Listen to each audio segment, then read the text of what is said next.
Hello there, Sherman. Leave a Legacy, episode number 43. Focusing this episode on self-limiting beliefs. I was talking to one of my advisors today, and he was talking about achieving a specific goal by the end of November. And I said, just stop 1 second and think about how low you're expecting that to happen from a goal perspective. You really need to reestablish what you're thinking in your mind as potential and a possibility. For those of you that have Netflix, you can check out a very powerful video called The Secret. And inside The Secret, you'll hear the story of Jack Canfield, the author and creator of Chicken Soup for the Soul series. And so the fascinating story, and I'll quickly paraphrase it here, is that he wanted to make $100,000. And so what he did is he wrote on a check $100,000 made out to him, and he taped it on the ceiling of wherever he was living at the time. And he looked at it every morning. He looked at it every night, and he thought to himself, how can I make this happen? How can I make this happen? And then one day when he was in the shower, this thought came to him that, hey, remember that crazy book that you've been writing? You should try to see if you can sell that. Imagine you sold that for like $5. You sold 25,000 of them. You'd make $100,000. And he thought, well, how would I get into 25,000 people to buy it? And then when he was standing in line later, not specifically that day, he actually saw the National Enquirer and saw, man, this would be a great place to be able to advertise and get my name out there. And he was presenting one time, and this person came up to him afterwards and said, hey, I really like your concepts. You mentioned something about like having this book on the side. I'd love to talk to you more about it. And he goes, oh, okay, well, let me get your card. Oh, and this person said that they write for a multitude of different newspapers. And he said, well, who do you write for? The National Enquirer. So between that relationship, he ended up getting that book in there, and he made like 96 or 98,000 bucks that year. And of course, it worked well enough. He wasn't disappointed that he did 100,000 or didn't do 100,000. He got close enough, and then he did $1 million, and he put that $1 million check up there, and then he got $1 million bucks.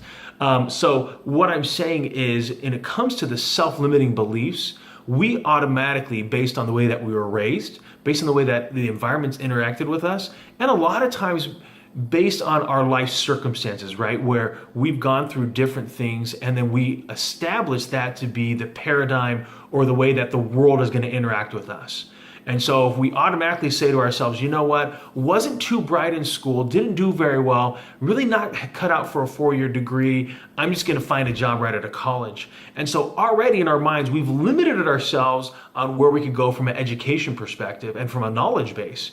And then if you compound that on to the choice of career, oftentimes people have a struggle of where they see themselves based on their career path. And a lot of it has to do with what they experienced with their parents. So it's very common if their parents went to college that they in turn have a tendency to then go to college. And then when it comes to career path and development, if mom and dad had a tendency to be successful, have a little bit of promotions, then the children have a tendency to have that same mindset. At the same time, if you're watching this video, then you're saying to yourself, hey, I might have some self-limiting beliefs. From a psychological standpoint, it might be useful to try to figure out why do I have those limiting self-beliefs. But ultimately for this exercise, and as you're either starting a business or you're trying to get really heavily promoted in a quick succession with where you're working, you want to identify, most importantly, is what are those self-limiting beliefs and how can I basically bash them to smithereens. Because the quicker that you can start saying to yourself, okay, this life is abundant, there is good things that can happen to me, and I will go after those things, and I do not care if I'm going to be unsuccessful. I do not care if I fail, because I know beyond that failure, I know beyond that struggle, there will be success. And that's a tough thing, I think, for a lot of people to understand, is that depending on where their life has brought them to at this particular point in their stage, they have already had established self-limiting beliefs. And so they have to basically say, however I saw the world in the past is basically junk, and I need to throw it out. And I need to reframe my mindset in order to get to that next level. And so if I see myself being able to achieve specific goals, then I'll eventually get there, right? So if I say to myself, like Jack Canfield did, I want to get to $100,000 earned in a year. Now, you might find yourself working at a particular company, and that's just not going to be the case, not if you get 3 more promotions. And so you need to identify for yourself is that if you really want that 100,000, how can you get there? The struggle with a lot of people when it comes to this mindset of self-limiting beliefs is that they have a tendency to already count themselves out. They already say to themselves, that's too far out of my reach. I just can't attain that.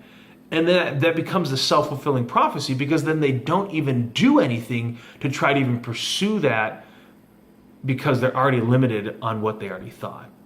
And so the question that I have for you as a community is, what are those self-limiting beliefs, and how are you going to bash them?